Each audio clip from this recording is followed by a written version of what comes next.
Okay, hello everybody. Good afternoon. We're going to get started now. Welcome to LA2M. My name is Jim Musial. For those of you that don't know me, I'm very happy to have you here today. Before we get started, we just see from a show of hands, anybody here for the very first time? Great, awesome. We're so glad you're here.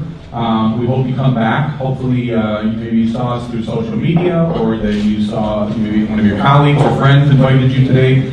We're glad you're here, and we hope that you'll return. On the table are some small little LA2M business cards. Please take one. I have more in the back, but maybe pin it up on your board at work or in front of your desk just as a reminder about our organization. And we meet the second Wednesday of every month. We're here, Conor O'Neill. We bring great speakers, as you'll see in a few moments, and we're just so happy. This is our kickoff to the season for this year. We didn't meet last month. We had some housekeeping issues that needed to be taken care of, and we've done that, and now we're back. So we're really happy. We're glad you're here. For those of you that have returned, thank you for coming back. You know what to expect. For the first-timers, what to expect. Number one, you can order lunch off the menu. If you hadn't already realized that, there are menus in front of you, and the Conor O'Neill staff will come around and take your order, and then you'll just pay at the end. They'll come around with a bill for you. What we'll do is a quick introduction, and then we're going to turn it over to the speaker. She's going to speak for about 30-35 minutes. We'll probably have some time for Q&A at the end. If you have a burning question while she's doing her presentation, I'm sure Vicki wouldn't mind you jumping in, so feel free to. This is a participant type presentation, and we want everyone here to learn. We want you to walk away with some great information, which I know you will. Social media is obviously in the front of all of our work right now, and we know what we have to do, and we're trying to learn from each other on what we need to do to grow our businesses. So, a couple other things. LA2M is a nonprofit organization. We exist because of people like you. For you guys being here and continuing to come each month, we appreciate that. We also are here because of our sponsors. We do have sponsorship opportunities. Each month we will have, if your organization would like to sponsor a month, you can. We can do a half year, we can do an annual sponsorship. So if you or your company is interested, we'd love to talk to you about it. You can see me afterwards.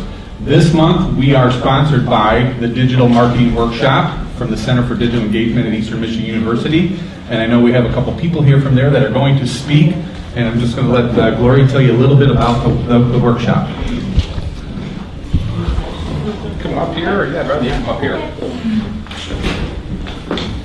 Hi everybody, my name is Gloria Singh. I'm from the Digital Marketing Workshop, actually the Center for Digital Engagement at Eastern. And I wanted to tell you guys about our event that's coming up on November 11th. It's the Digital Marketing Workshop. We're going to have a variety of speakers from different companies such as Google.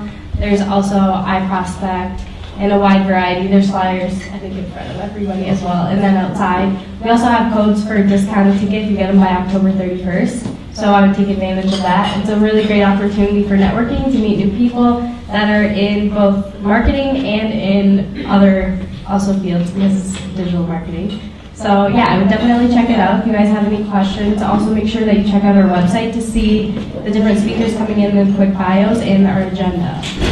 But that's that. Thank you guys. You want to come back? I don't know if she said it, but is offering a special discount to LA2M participants. So on the if you saw our email that went out, there's a link there for a discount. You use the code LA2M, or you just click on the link and you will get to the discount page, and you're going to get a discount. So it's a great day. I will tell you, I've attended them. They put on a great presentation. They have great speakers. The breakfast and lunch alone are worth the cost of admission. I guarantee you, they're phenomenal. So I encourage everybody, take one of these flyers, invite your colleagues, invite your friends. It's a great opportunity. It's a great opportunity for networking and to learn. So we appreciate the Digital Marketing Workshop sponsoring this month's LA2M. So on to a few other things. Because we are a nonprofit, we have volunteers. We're all volunteers that run LA2M. The board of directors, Roger is here. We live stream LA2M each week. Roger Rayle handles that for us, and it is archived on our website. So if you see today's speaker and you want to go back after next week, Nikki's presentation will be up on our website, and you can look at it again if you'd like, as well as previous speakers that have been here. Carter Sherline is here. He's taking photographs for us. Those pictures will be posted on our Facebook page. So make sure you smile. You'll see Carter, you see the flash as the presentation's going on. He'll usually catch you just as you're about to take a bite of your food. So very candid photographs. The people that check us in, the people that get us registered, everybody volunteers, and we appreciate your time. If you'd like to help us out at LA2M, please see me. We'll be happy to find a place for you if you'd like to help out. So that being said, we are very fortunate to kick off the season with a phenomenal speaker. I've had the pleasure of seeing Nikki speak several times and walked away each time with just a huge amount of information that I was able to apply right to my everyday business, and I know you will too as well today. So without further ado, I'm going to turn the microphone over to Nikki Sunstrum from the University of Michigan. Help me welcome her.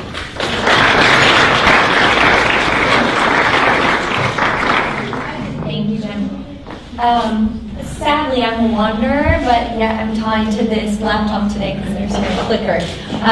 So you're going to see me kind of walk back and forth. But as Jim mentioned, if anybody has any questions throughout the flow of the event, it makes more sense if I answer them when that slide is up. Otherwise, I'm happy to talk to you afterwards. Either works for me. But I will ask first, do I have any keynote aficionados here? My presenter notes won't show, and it's driving my type A personality wild. So I'm going to go ahead. I actually do know how to do that. What you have to do is you can't mirror your screen. You have to have two separate screens, and then it works like a charm. We'll toss that out the window. All right. So besides Jim, has anybody else ever seen me speak? Helps me know what to point out and what not to. Well, thanks for coming back. Glutton for punishment. All right, so my name is Nikki Sunstrum, as Jim mentioned. I've been at the University of Michigan as the Director of Social Media for almost 3 years. It's flown by. I like to say there's never a dull moment. And for those of you that are in Ann Arbor, I'm sure you watch the daily news, and that is very much true. Before that, I came out of the state of Michigan. I was there for 8 years in state government, 4 of which I spent coordinating the social media footprint. That takes us back quite a way. So I joke often that at some point in time I was the only girl under 25 that even knew what Facebook was in state government, and they just said, talk to her. And that was truly, I came out of politics, and I have a master's degree in education. I started teaching social media to C-suite executives and kind of explaining to them how we could use something like Twitter for customer engagement or constituent transparency. And it really just snowballed. And as every one of you know, I'm sure in your current capacity, there's not a lot that can be done at this point in time that's not also going to show up in our Facebook news feed or, have a puppy dog filter attached to it on Snapchat. All of these things have a purpose. Some of them seem quite ridiculous, but I'm going to hopefully explain to you today how when you lead with strategy, you can really make these applicable to your business objectives and goals. All right, so I'm not going to lie. I already told you I came out of politics, so there are a few politicians that will appear. I'm not making any sort of nothing. They're from every different side of the spectrum today, and 'tis the season, right, for all of us to argue out on the street later. But one of the things that I do want to talk about is an event called South by Southwest. Has anybody been? Okay, a few of you, right? So South by Southwest is the place where things like Twitter were first launched and Foursquare, which has now evolved into 19 different things. But it is the biggest sort of tech conference of the year. It happens in Austin, Texas in March. And this year something really unique happened. The President of the United States decided to take time out of his very busy schedule to go to Austin to speak to essentially a bunch of social media and tech people. And everyone kind of wondered why. And the critics of President Obama, of course, said, that's a huge waste of our taxpayer dollars. They were even more unhappy when they found out that the First Lady was coming a few days later and opening a different section of the conference. But here's why he went, right? We know that 1 billion people are on Facebook every single day across the globe. We know that there is only one way for information to instantaneously circle the globe within seconds, and that's something like Twitter. And most businesses or organizations are utilizing these platforms for free. How many of you actually do any sort of paid social advertising? maybe a quarter, maybe, right? The University of Michigan, we don't, right? Some people are always shocked by that. We don't need to. We have plenty of brand advocates on our behalf, so if we put the right content into those venues, they'll share them for us.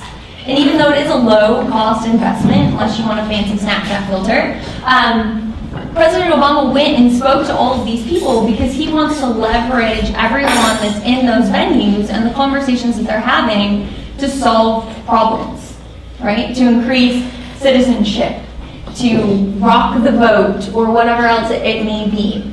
How many people in their Facebook news feeds have friends and neighbors talking about the election?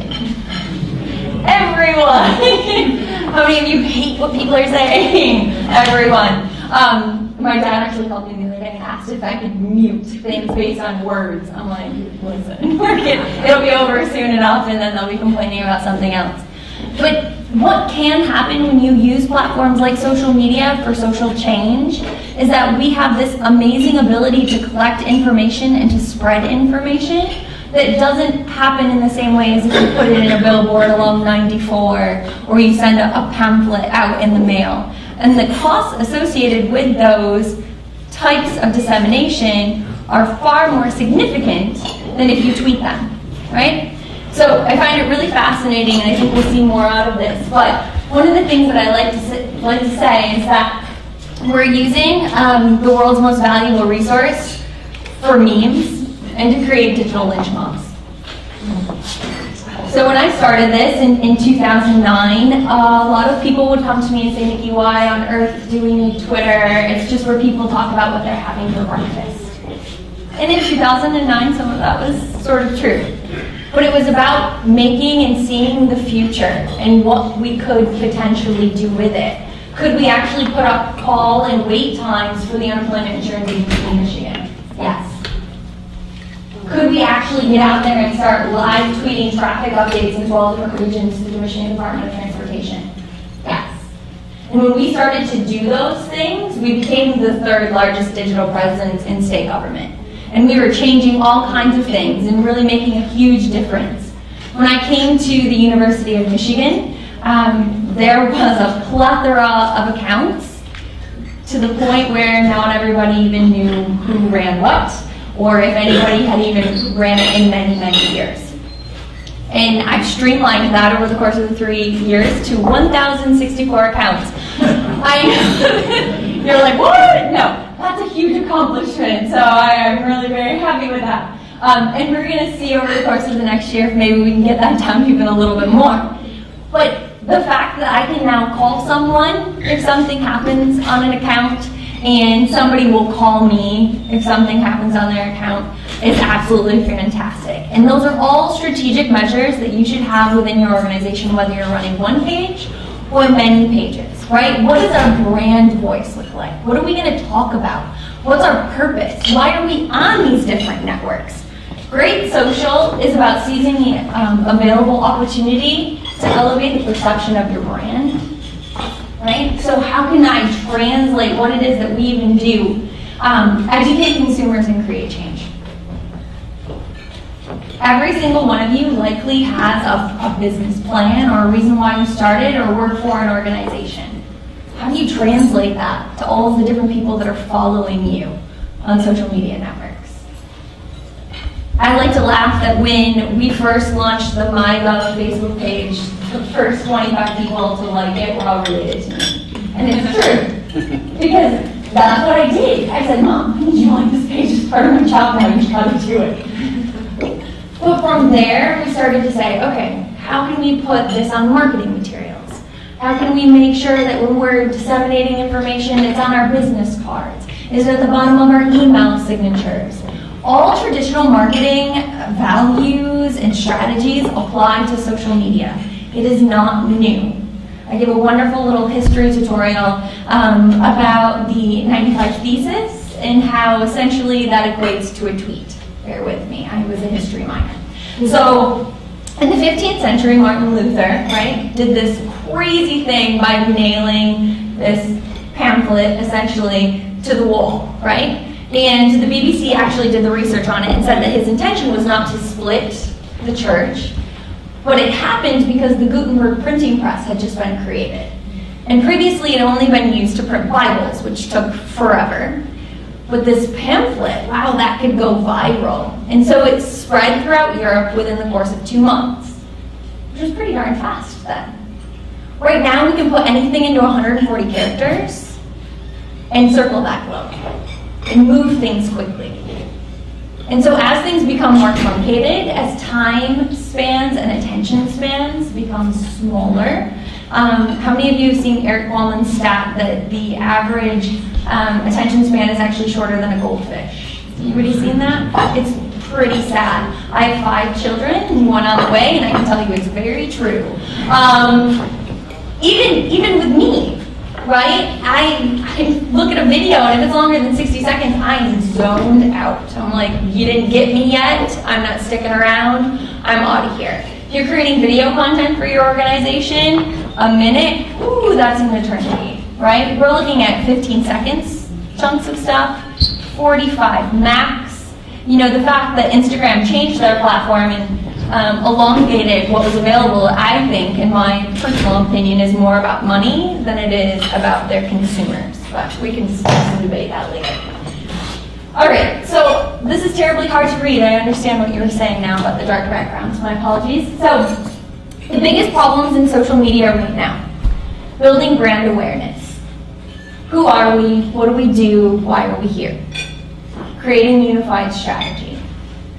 A plethora of different accounts, different people, different individuals within your organization that say they know social media. I work on a college campus. I employ 5 interns.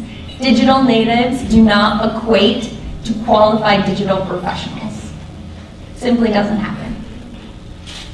Just because I was the only girl under 25 in state government that did know what Twitter was, no, probably didn't qualify me for it.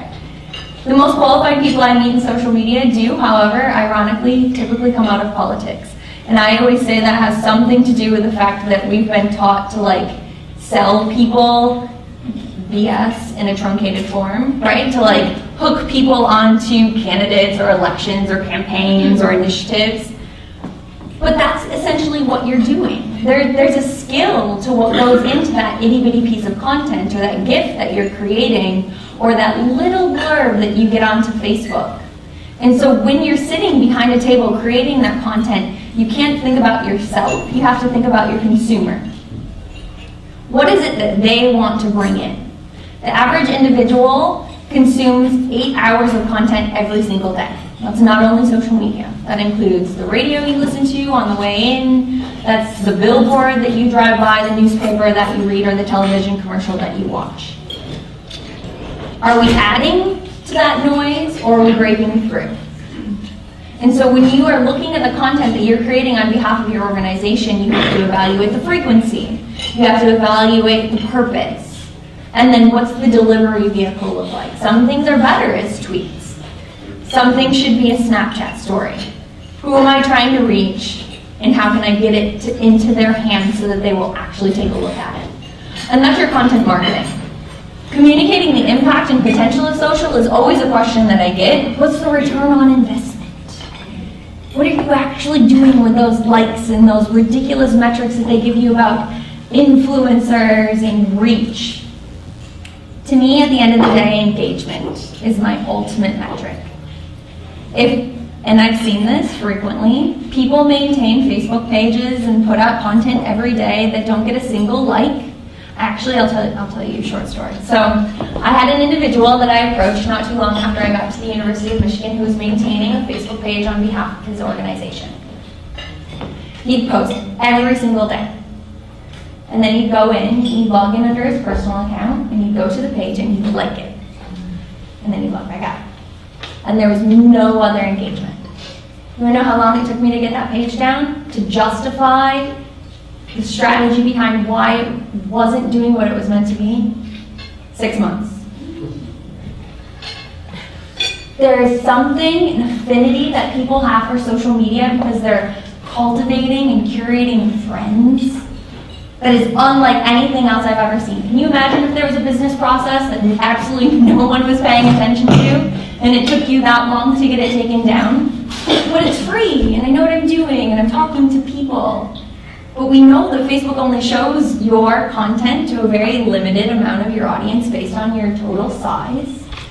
And we know that the work and the effort that might be going behind it to curate and create a message that's of value may not be there.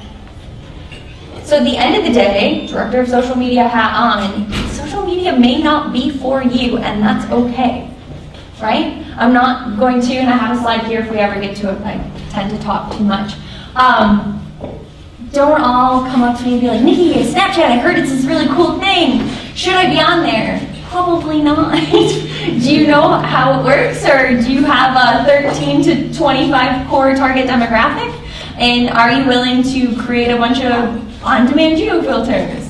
Oh gosh, what's a geo-filter, right? So don't feel like you need to be into these spaces, right? It's not required. You need to sit down together as an organization and kind of figure out your game plan first.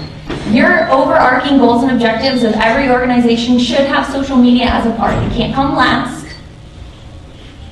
but it should all be tied in so that at the end of the day, at the end of the year, if you haven't reached 15,000 likes, which, you know, is a lot, especially for a small business or organization, that's okay. And then we sit down and we say, is it really doing what we need it to do? And then I throw security on here as the biggest problem in social media. If anybody happened to be in town last year, we may or may not have gotten hacked. Did anybody see that? No? Go ahead. Be nice. Tell me that you didn't. I refer to it as the day, infamously, that I was quoted in ESPN and appeared in ESPN, which was never going to happen. My sports career ended a long time ago. And that my dad called me at 7 a.m. and asked me if I was getting fired. And I said, Daddy, I don't, I'm still chasing it. Okay. Not exactly, right? One of those horror stories of a day. So what we're doing with content that matters. Does anybody remember this image? Great image, right? Left a huge impact. It was based on some stupid blue, red, whatever that dress was, that captivated everyone. Oh gosh, what color is this dress? Family feuds were taking part. And then Salvation Army, bam, they nailed this one. And I still use this image because I think it is one of the most impeccable displays of how to take a phenomenon that's happening in social media that's completely unrelated to you, that has no value for culture in the long run, and turn it on its head and have a meaningful discussion that relates to your business or organization. One of my biggest pet peeves is when businesses or organizations try to jump into a trending topic that's completely unrelated to them. Stay in your swim lane, right? Typically what happens at the end of the day is your business or organization ends up getting taken through the ringer for who knows what because you tried to participate in something that didn't actually have to do with you. 3 years ago, Tide Vined. Does anybody remember Vine? It's on its downward slope.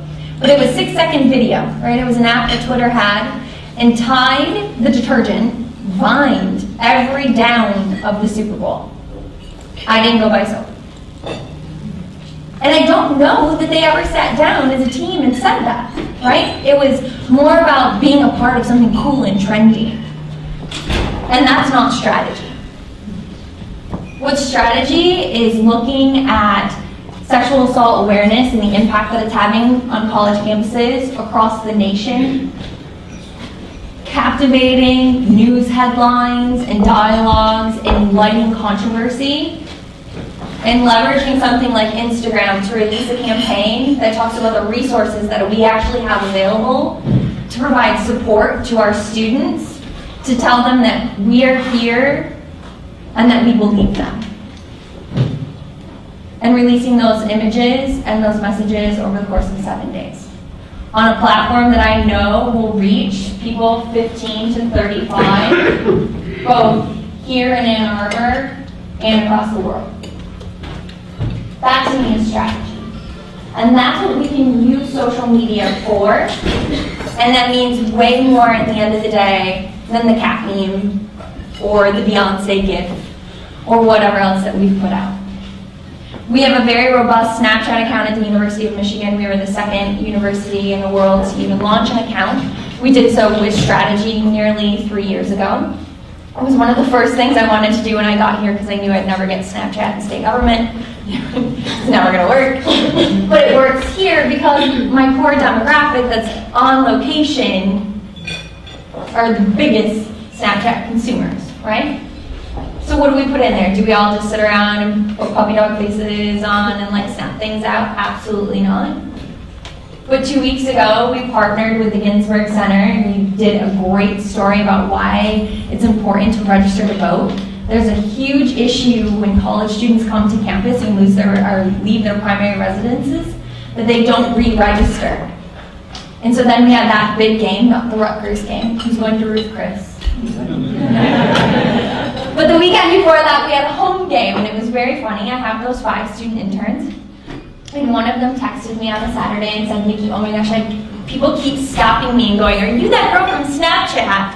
And I said, oh yeah, you're Snap famous, Sarah. She goes, yeah, but then they say, I registered to vote because I saw your Snapchat story. That's ROI. That's, it makes my little political heart happy and sing too, but for the university and for everybody else, for all of the things that we're trying to do in these venues, that's a win. So what is it that your business or organization is trying to accomplish, and does it make sense to put it into a venue like that? How can you shape that story, as I call Dove moments? Everybody's cried at one of those gosh darn commercials. I'm a huge fan, and I think that the way in which you can tell a story that Dove has expanded their brand from selling soap to changing body image and the beautification of our entire culture and trying to change the way that we use our words online and the impact that they have. That's not something that just a soap brand does. And your brand has those same core values that could be associated with your content to help it translate into people's lives, to help give them that feeling and that emotion that they'll carry along with them. This is just my friendly little reminder here, right? Way back when I started in social media, people would come to me and they would say, oh, Nikki, we're going to put out a new press release. Here's the press release. Here's a link. Tweet it. No. Nobody was reading your crappy press release already, and they're not going to read it because you copy and paste a title into a tweet. You have to put the thought and the homework into it to pull out the most captivating piece of information, to make sure that there's a dynamic image that goes with it. If you're not willing to do the work on the front end, this kind of, it makes me laugh. Does everybody remember, like, if you can't run with the big dog, stay on the porch, that ridiculous, like, 90s saying? It kind of feels like that. If you're not willing to put in the work, if you're not just going to hire an intern to do your social media, but you're actually going to have that intern meet with the executives so they can have some goals and objectives associated with the work that's going to take place. If you're going to make sure that everybody is getting together and going to support the person that's in charge of social media. I was never a content expert in everything that happened at the state of Michigan, and I can never be a content expert in everything that happens at the University of Michigan. It's impossible. We do groundbreaking research every day. We have an entire 32-acre driverless city. Not my forte. But I have people that are there, and I've opened up the opportunities and the dialogues and the conversations with them so that they can give me content that matters, and I've taught them how to create that content so we can get it to my team and reach hundreds of thousands of people. And if somebody, at the end of the day, which always seems to happen, comes to the University of Michigan Facebook page and tells me how much they hate a play that happened in the football game, or had really bad service at the dental school or at the health system.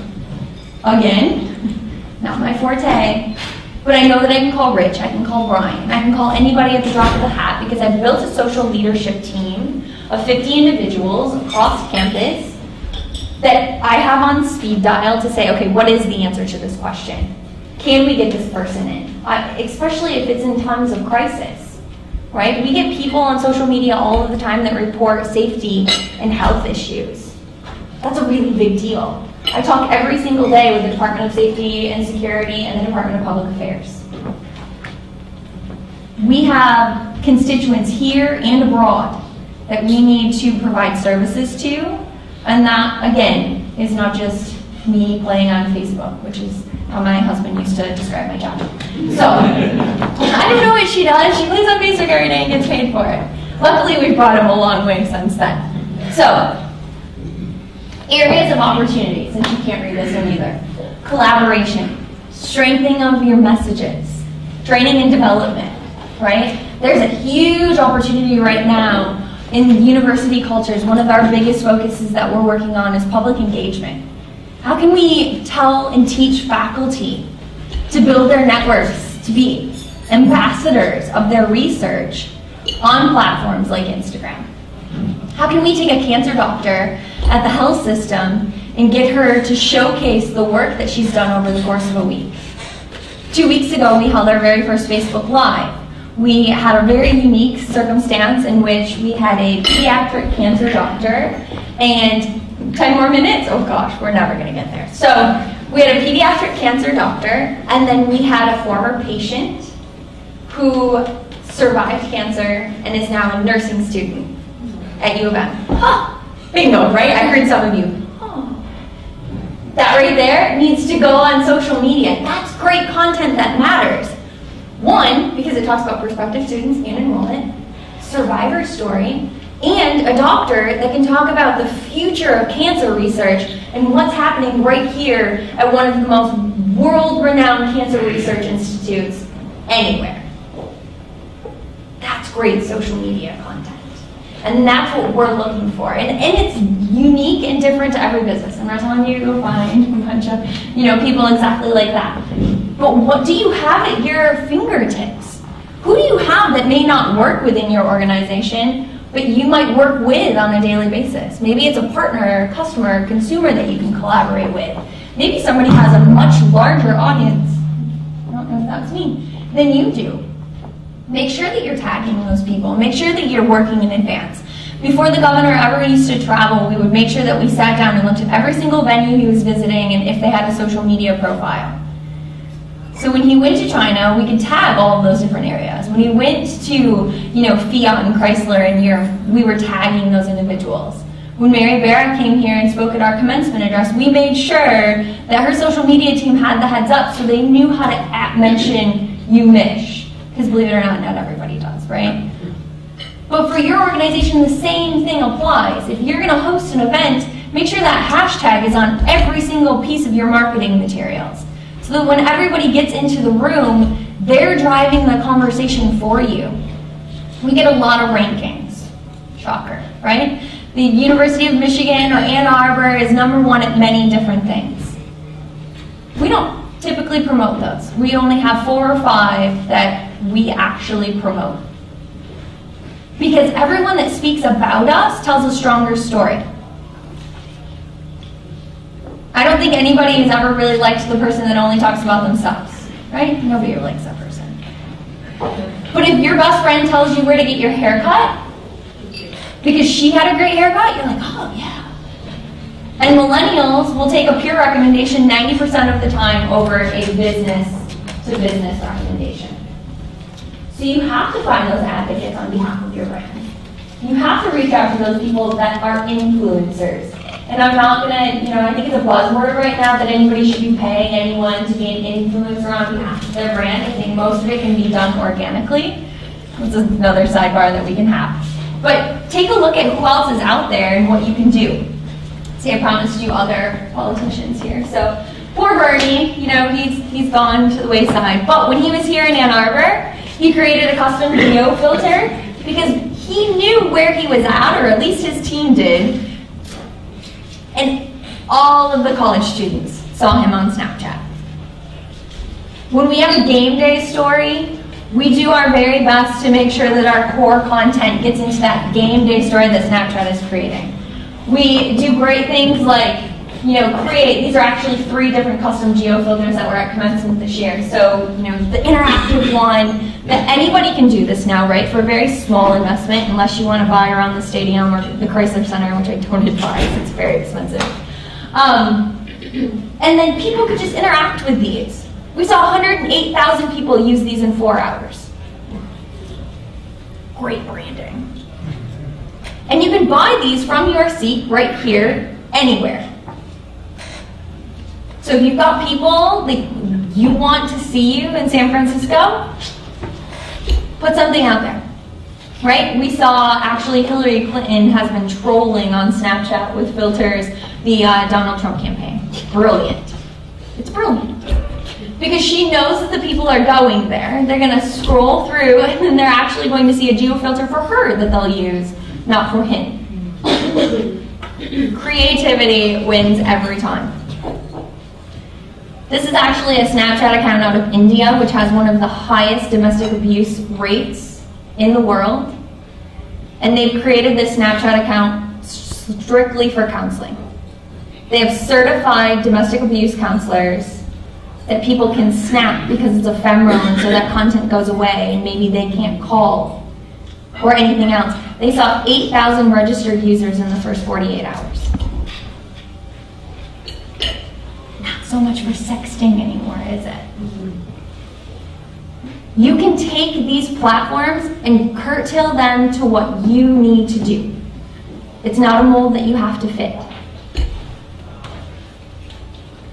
And then, of course, yes, this is me and one of my daughters. We get Taco Bell, and of course, just blows everybody out of the water with a $750,000 geofilter and lets everyone be a taco for a day, which is ridiculous.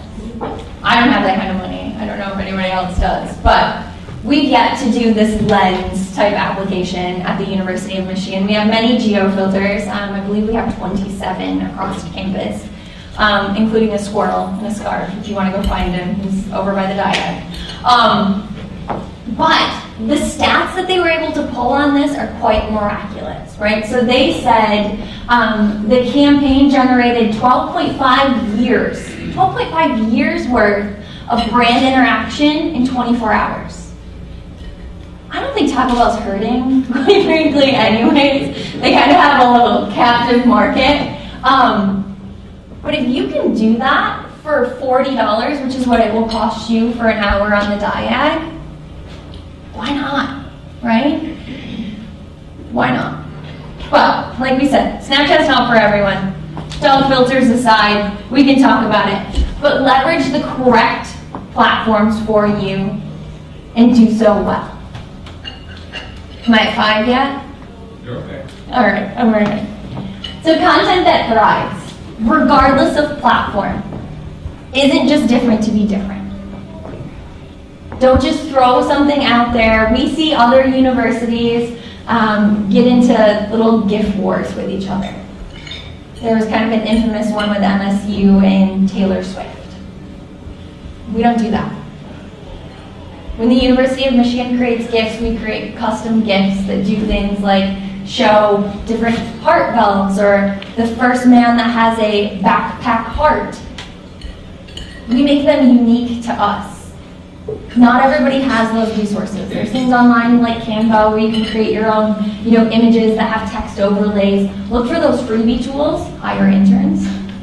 Many qualified interns. But make it unique to you, because at the end of the day, what you want people to do is share your content. Everything should be branded. Everything we put out has a block. Because I don't want my content to get hijacked into somewhere else, and granted, somebody probably could, wash it or crop it or whatever else. But at least I made the best plans ahead of time so that they do go to my website, because that's where the money is spent. So they do learn about admissions or enrollment, because that's what we need to do is get butts in seats. How am I talking about research? How am I talking about the different things that are happening here so that they actually accomplish what the University of Michigan is set to do? Are we discussing our academic prestige, our global impact? What is it that your area needs to do? And how can you make that applicable to a 140-character tweet or a new Facebook album that you've put up?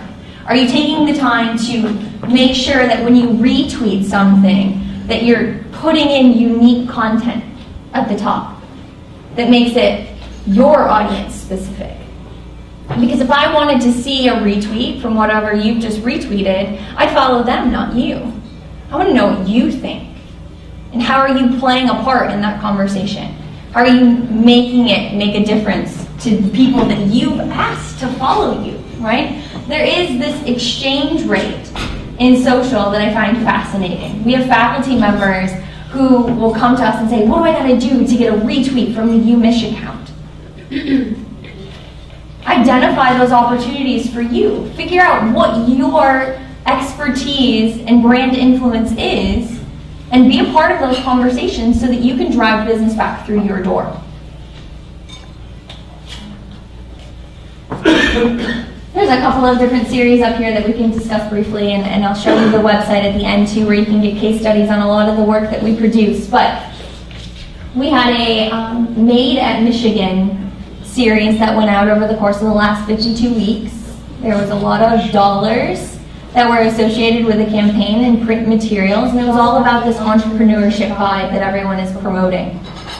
We made it a reoccurring series every Tuesday on the University of Michigan Instagram account. And then we always included the link in the bio so that you could learn more about these entrepreneurs, because hopefully maybe some of these students will get funding or find a job, or there'll be an investment opportunity for them. But we're also telling the story of the impact that the University of Michigan is making, and the different areas that you can study, and all of the things that can happen. But we're building in a content expectation so that people know to come back. We do a very popular Wolverines of Ann Arbor series, which is mimicked off Humans of New York.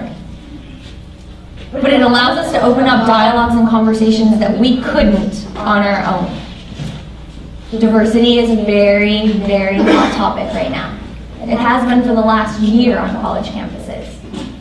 And if I put out anything related, I joke that I could put out that the University of Michigan cured cancer, and the first comment would be, go Ohio State. It's just the world that I live in. But it is sort of unfortunate as well, because I need something that will break through that barrier, that'll get around just those petty rivalries. But when I put out something that says, oh, we're investing $85 million in a new diversity initiative, the people that come back at me want to talk to me about the waste of their money, or they're not going to donate, or how dare we dedicate funds to something like this. But if I put out the man in the upper left-hand corner, who happens to be a PhD student, who has a degree in history and tells a very compassionate and compelling story about how important it is to know where you came from and what you're fighting for, and references Black Lives Matter, that doesn't happen to him because he's a real person. And I'm not going to tell you that it's always pretty, because we've had incidents in which we've put up a student talking about study abroad, and on her laptop, as many students had, she had a Hillary Clinton sticker. And very, very quickly, I had people telling me that she should be raped and hanged. And that is the only time that I've ever taken down a piece of content, and it's because she called our office crying. What you put online matters, be it good, bad, negative, or having the ability to change the world. You should be thinking about that every single time you create a piece of content. What story can you tell, and what door can you open to change the way in which we are all working on these networks every day with the friend we went to high school with, or the guy we met in college that we haven't talked to in 10 years. You're still connected to these people. What are you telling them about yourself and the work that you do? They're always going to change. The networks, this is a tweet from quite some time ago now, actually, in March. Facebook, Twitter, Instagram, they changed from the curated view. Everybody kind of wants to tell us where things belong and what they do and when we should see it. And so that's an issue for the content that we put out. But you have in-platform metrics on many platforms that will give you the ability to gauge your networks and their interest and when they're actually engaging with you. So take the time to look at Facebook Insights. You may not have to dive into their many, many spreadsheets, but at least be aware of when you see peak times. Test things around. Maybe I used to speak and work with this small bakery in my former hometown of Portland, Michigan, and every day they had a different muffin. Well, by golly, get you on out of bed and tweet about that at 6:30 in the morning. Or if you're really gung-ho, put it on Facebook with a delicious picture of it coming right out of the oven. Because I'm not going to eat a bowl of cereal on my way into work. I'm going to swing into the Cheeky Monkey and get that beautiful Happy Krabby, which was a very popular muffin that I had. And I'm going to take that to work with me, and gosh darn it, maybe I'll buy 6 and share them with my colleagues. So how can you fit that time and strategy in your business too? Is it 6 p.m.? We do a lot of Facebook posting late into the evening. We know that students are not on Facebook all day long. Typically it's a better venue to reach their parents if we want to. But when we do put things online, we make sure that we hit those peak kind of hours and times. So social is not a solution. I want you to really walk away with that. It's a conduit. More often than not, I'll get people and they'll say, Nikki, my organization really wants to fill seats at Hill and they want me to invest $20 in a Facebook advertisement. It's not going to work. If you didn't do your homework, if you didn't put the rest of the marketing work in, you can't just tweet about it and fix it. You have to apply the strategy in advance. This is actually one of the last things I'll show you, and then we can open it up for questions. But this is a student planner. I didn't know this was still a thing, but my interns told me it's very cool because I'm very old in the college world. Everybody still gets a hand-printed or a paper planner when they go through orientation. So 6,500 students were given this planner this summer. It cost me $3,500 to buy that bookmark. Good investment? I think so. It has all of our primary social networks where not only can they get good, important information, but they can connect with us about the things that may matter to them. Heaven forbid there's an inclement weather situation or an emergency that happens on campus, because we put that stuff out through social. They can also ask us questions through social, and then it provides our website. So what opportunities do you have, like being here today, to say to a bunch of people interested in social media, hey, you should come to my workshop? Nice job. Those things are there, and they're just floating around, and you just have to find them. We'll open it up for questions. Did everybody get this website? It's socialmedia.unish.edu. We write case studies and have all kinds of our official policies and documents that we write on this website.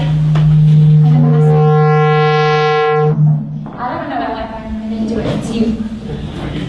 All right, first of all, let's thank you for being here.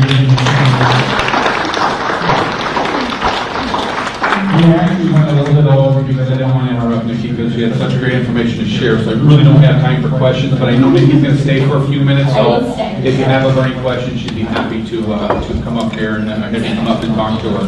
So this is the part of the presentation that's sometimes the most valuable, aside from the great information we receive. We're going to pass the microphone around, and we're going to go through the whole room. We got about 10-12 minutes. Introduce yourself if you'd like to. If you don't, you can pass the microphone along, but we'd ask that you stand up, introduce yourself, tell us who you are, what company you're with. If you have a quick ask or need, and we'll get all the way around the room in about 10 minutes. That way, when you network afterwards, maybe you'll hear something that you need to speak to. So we're going to start right here. We're going to go around the room real quick. If you don't want to. Stand up, please. Hi, I'm Jennifer. I'm a journalist, and I recently joined the leader of the Michigan alumnus of the University of Michigan, doing a deputy content editor. Hi, Daniel Ripken, also a recovering journalist, and now I work for the Center for International Reproductive Health Training, which is part of OBGYN in the health system, running their media and communications. Jerry Williams. I'm also a recovering journalist. I'm fairly new to Ann Arbor, and in addition to a lot of freelance things that I do, including working at the Encore Theater in Dexter, I am a school bus driver for the Dexter schools. And Nikki has four students who ride the bus every day. So she's a great resource for the schools in Dexter for sure. And then I do work with clients on media production and media usage as well. Hi, I'm John Mills. I own a small software company here in Arbor. We do control systems for things like vehicles, wind turbines. I'm looking for talented engineering people, software people, but also some marketing help. Nice to meet you. My name is Conor, and I work for Rayle. What we do is retailers and brands manage online pricing and selling. I'm Nancy Rojas Fairley, and I'm a digital designer and marketing consultant. And I totally relate to you because I am the go-to person because I have a Facebook account and I know everything. Hello, I'm Janet Blackwell. My husband and I have an e-commerce business called Untitled International, and we teach people to have a shopping mall on their phone in their pocket where they can buy from themselves and have customers and build a team to do the same and create financial freedom. Good afternoon, I'm Dr. Thomas Blackwell with International. My specialty is unique gift ideas. If you are an employer, a mother, a father, a uncle, aunt, and you're looking for a neat gift where the recipient gets to pick what they want, opposed to giving them something they may not desire, check with me, Dr. Thomas Blackwell, Impel International. Jim Hart, retired. I own Cypher Jewelers down the street. Closed that a couple of years ago. I started some jewelry and have fun in life. Hello, Bill Smith. That's a real name. Senior loan officer with MB Financial Bank. Also founder of Mortgages with Heart, which is a way to give back and honor my late son who passed away in 2015. So I want to be able to spread my message, so that's why I wanted to attend today. So great job, thank you. Hello, Dan McPherson with Leaders Must Lead and leadersmustlead.com. We offer training services regarding leadership, sales, and business, primarily directed at creatives and helping to bridge some of the gaps in that where there's a lack of training out there and connect people and grow a community. Thank you. Hello, my name is Stephanie. I am business and account manager for a CPA firm, which means that I help bring on new clients and start new businesses, make sure that LLCs are set up properly and that you have the right checking account for your size business. And then I also help strategize business plans and marketing plans. We especially like working with entrepreneurs and startups. And Dan is teaching me how to sell. So I highly recommend him. But if anybody needs any help getting things started the right way, let me know. Hi, I'm Janine McNally, founder of Speak So They Listen, and we're also in the training space. We help people, train people to manage conflict, how to deliver bad news and still be able to work effectively with your colleagues and clients, and assertive communication. So it's all in the communication space. SpeakSoTheyListen.com. Thank you. Hi, I'm Rose Richards, and I'm the office manager at Bill Crispin Chevrolet, and we sell Chevrolets. Hi, my name is Jessie Cobb. I'm the internet manager at Bill Crispin Chevrolet. I'm in charge of our social media and leads that come in for purchasing online and delivering to your home and all that sort of fun stuff. So. Hi, Jeff Bayless, founder and owner of Arbor Pines Marketing, a local business to help small and medium businesses with their exposure, integrated marketing, so it's digital, websites, local listings, SEO type things, but also traditional. So we're doing things for the clients that deal with magazine ads, magazine stories, as well as shopping cart advertising in your local grocery stores. So if anybody's looking for something like that, we're available. I'm Ross Johnson with 3.7 Designs. People come to us when they need help getting people to their websites or they need people on their websites to contact them, make a sale, etc. I'm also helping plan WordCamp Ann Arbor, which is this weekend. It's only like $36, so if you have a WordPress site, you're interested in WordPress, we've got stuff and content for people of all levels of expertise. You should definitely check it out. Hello, I am Samantha Potter. I work with The Rye. I help out with marketing and social media. Hi, I'm also with The Ride. I'm Mary Stasiak. I'm the manager of community relations, and we sell rides. Hi, I'm Lisa Radwick, and I'm a marketing analyst and product manager. I've got experience in Harlem industry and the automotive aftermarket, and I'm looking for my next opportunity. Hi, I'm Carol Flynn. I work in strategic marketing and marketing communications. I work at Terumo Cardiovascular Group. We make medical devices for cardiac surgery. Hi, I'm Melinda Rockwood. I'm Director of Corporate Communications for Terumo Cardiovascular. I work with Carol.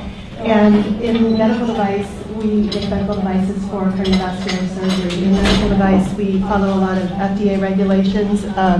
Basically, our social media strategy is that we don't engage in social media. Carol and I have been talking a lot about what exactly does that mean, so we're here to get some ideas. And I just want to say I attended a presentation by Jeannie a couple of weeks ago, a workshop. It was very good. Nice to see you again. Thank you.